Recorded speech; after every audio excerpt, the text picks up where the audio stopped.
The movie is set in the year 2050. It's been found that dark energy is destabilizing the sun and it is quickly dying, threatening all life on Earth with a new ice age. However, after some serious research, scientists have concluded that a nuclear fission bomb, with a mass equivalent of the Manhattan Island, can reignite the dying sun. The Icarus I, a prototype spacecraft with advanced heat shielding and a sophisticated artificial intelligence, is tasked with the arduous journey of transporting the payload to the sun. An experienced crew led by Captain Pinbacker is sent for the mission, but unfortunately, it fails, and the spacecraft is lost in space. 7 years have passed by and humanity is making a second attempt to resuscitate the sun with the Icarus II. The crew consists of the mission leader Captain Canada, and several other experienced members like physicist Robert Capa, who is overseeing the final calculations for the bomb's payload deployment and detonation. Mace, the head engineer, and Corazon, the botanist responsible for maintaining the oxygen garden that provides both food and carbon to recycle the atmosphere during the trip. After 16 long months, the ship finally nears the sun. However, the solar noise known as the dead zone begins to interfere with radio communications to Earth a week earlier than expected. As a result, the crew is left with just 24 hours to collect all of their individual thoughts and send them to their loved ones back home.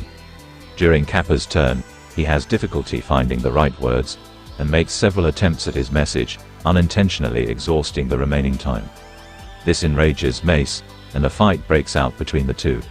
Fortunately, the crew breaks their fight and sends Mace to spend some time in the Earth room, which simulates the exact atmosphere as Earth.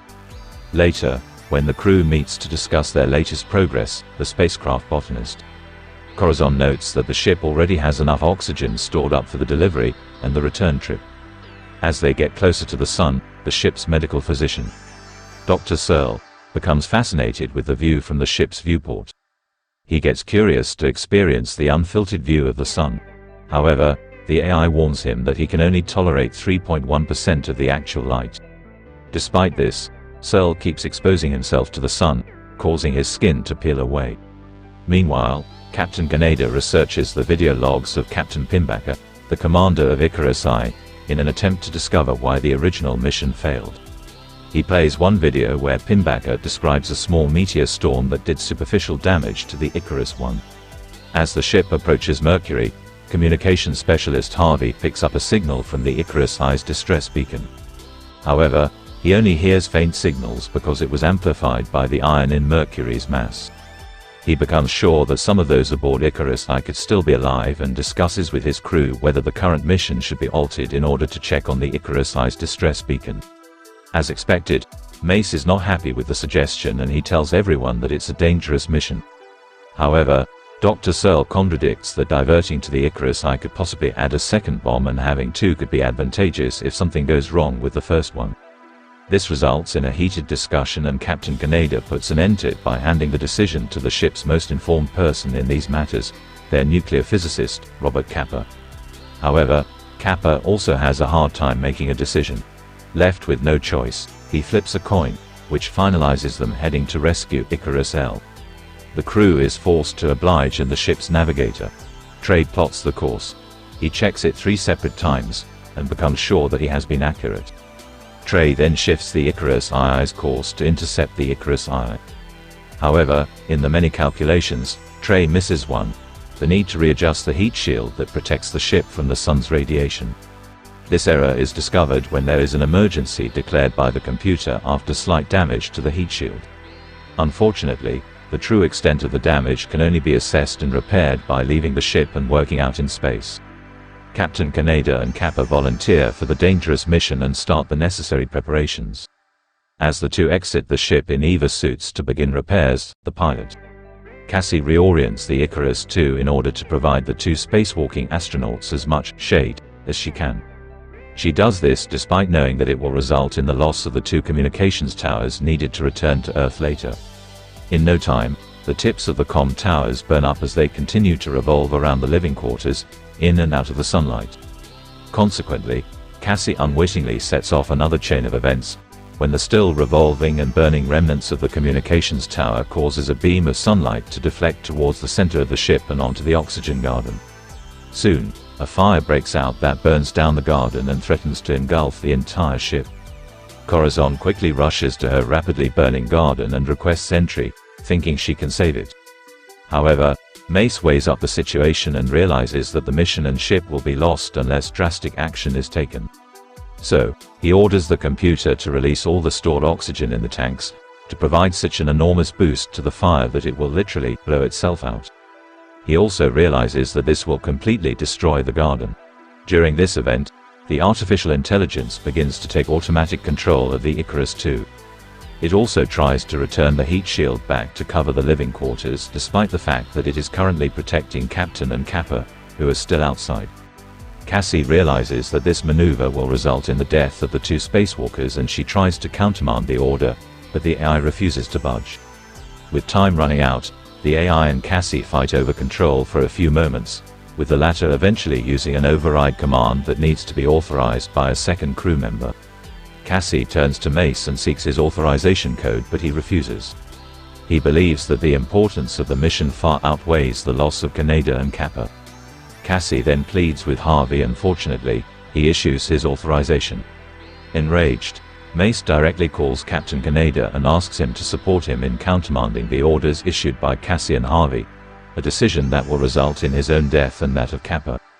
As expected, the dutiful Captain Kaneda agrees with Mace that the mission is more important than his and Kappa's life. The captain then tells the AI to resume corrective shading and proceed with the mission. The AI obliges, and as the cover for the two astronauts is diminished, Kaneda orders Kappa to go back to the safety of the ship as he patches the last of the heat shield damaged by himself. Kappa reluctantly complies, and shortly after Kaneda fixes the remaining damage, he is exposed to the sun and killed. Because of the loss of their oxygen garden, the crew is now forced to intercept Icarus I. Trey panics and starts blaming himself for the incident. Hence, the crew puts him inside an isolation room so that he doesn't commit the unthinkable. In the next scene, the ship eventually reaches Icarus I. Searle, Kappa, Mace and Harvey board the ship through an airlock and discover that there is enough food, a flourishing oxygen garden and a workable payload aboard. However, there has been extensive damage to the ship's computer servers which will not allow the ship to move. The crew also see a video log from the late Icarus I's Captain Pinbacker. In the video, Pinbacker is sporting signs of disfigurement and suggests that the ship's crew chose to scrub the mission, believing that humanity's impending destruction was God's will. Additionally, all crew members of Icarus I are found burned to death in the viewing room, which is a result of the protective filter being turned off. As the group continues investigating, the airlock connecting the two ships gets mysteriously destroyed and both ships are pulled apart. The crew inside Icarus L panics and looks around for ways to escape. They eventually find one EVA suit and Mace and Searle decide that Kappa should use it, as he is the only one able to deploy the payload. However, communication specialist Harvey, who is also the new captain following Kaneda's death, wants the suit for himself. This results in a brief argument, but Harvey is eventually dismissed. The crew then decides amongst themselves that Searle will stay back at Icarus I to manually open the shafts while Harvey and Mace use the insulation of the ship to cover themselves so they can hold on to Kappa as he is shot towards the Icarus II. Unfortunately, during the attempt, Kappa and Mace make it to the Icarus II, but the former loses his grip on Harvey. As a result, Harvey drifts off into outer space and is frozen. His body can be seen breaking apart when it collides with the ship and burning up when his corpse leaves the protection of the heat shield. Meanwhile, Searle enters Icarus I's viewing room to prepare for his death. And as soon as Icarus LL leaves, the shielding from the sun is gone, and Searle is burned to death. Back at the Icarus II, Corazon calculates how much oxygen they have and how much they need to complete the mission. After a bit of research, she concludes that there is enough oxygen for 4 of the 5 of them to live and deliver the payload. Realizing that Trey is the biggest liability, the crew reluctantly decides to finish him off. However, when Mace goes to carry out the act, he finds Trey has already committed the unthinkable. The psychotic Mace then viciously smears some of the blood on Kappa's hand, blaming him for Trey's death. Soon, a fight breaks out between the two, but it doesn't last long as they have trouble breathing. Kappa immediately heads to the payload room, and learns from the AI that there is still not enough oxygen for all of them to live until they deliver the payload. This puzzles Kappa as Corazon did the math and there should be enough oxygen for all 4 surviving crew members. Surprisingly, The AI tells him that there are actually 5 people on board the ship at the moment and the 5th person is in the viewing room. Stunned, Kappa races to the viewing room and discovers that Pinbacker, captain of Icarus I, is still alive. He is terribly burnt everywhere on his body and is clearly psychotic. It is also revealed that he is the one who destroyed the airlock connecting the 2 ships earlier. Pinbacker slices a wound in Kappa's chest with a stolen scalpel and chases him through the ship. Kappa makes it to the EVA suit room and locks himself in. However, Pinbacker pulls the safety lever and traps him in the room. The lunatic then removes the Icarus I's computer servers from their coolant, causing the entire ship to shut down. Here, it is revealed that he did the same on his own ship, and that's how his crew died. Unbeknownst to all of this, Corazon finds a tiny seedling growing out of the burnt soil in the burned-out oxygen garden. This gives her and the mission hope of not just survival but even returning to Earth. Excited, she calls out for Kappa and Cassie, but ends up attracting the attention of Pinbacker, who brutally kills her. Elsewhere, Mace goes into the cooling unit to fix the Icarus I's mainframe by immersing himself in the coolant. He somehow manages to get the power back on, but in the process, gets severely frostbitten. On the other hand, Pinbacker starts going after Cassie. He chases her throughout the ship, prompting her to hide in the nuclear payload. Meanwhile, trapped in the EVA suit room, Kappa talks to Mace before he dies. Mace, in agony from the freezing coolant, tells Kappa he'll have to manually decouple the nuclear payload from Icarus and fly it directly into the sun. He eventually passes away while begging Kappa to complete the mission. Later, Kappa punctures the inner door with a welding torch, and escapes from the room by donning an EVA suit. He then decouples the payload and walks to the front hatch of the ship. As the payload and Icarus II drift apart, Kappa uses the propulsion unit of his EVA suit to fly to the payload. And as soon as he lands, the payload's thrusters fire and burn up part of Icarus II, causing the ship to explode.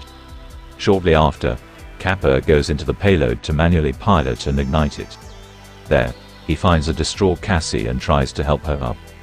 But just then, the psychotic Pinbacker arrives at the scene and ambushes Kappa. He starts rambling about God and is about to finish off Kappa, but fortunately, Cassie comes to the rescue. The two then double up and eventually escape Pinbacker's clutches. By this time, the payload has neared the sun's surface. Kappa sees Pinbacker on the edge of the bomb but decides to concentrate on the task in hand. He quickly ignites the payload and starts the nuclear reaction. In no time, the sun bursts into large flames, and Kappa stares into it, as if he has found peace. He even touches the flames before dying. Back on Earth, Robert Kappa's sister and her children are outside in a park covered with snow as she watches the last message sent to her by Kappa. The movie ends as the sun finally comes out after years and brightens the frozen Sydney harbor, indicating that the heroic crew has succeeded in their mission.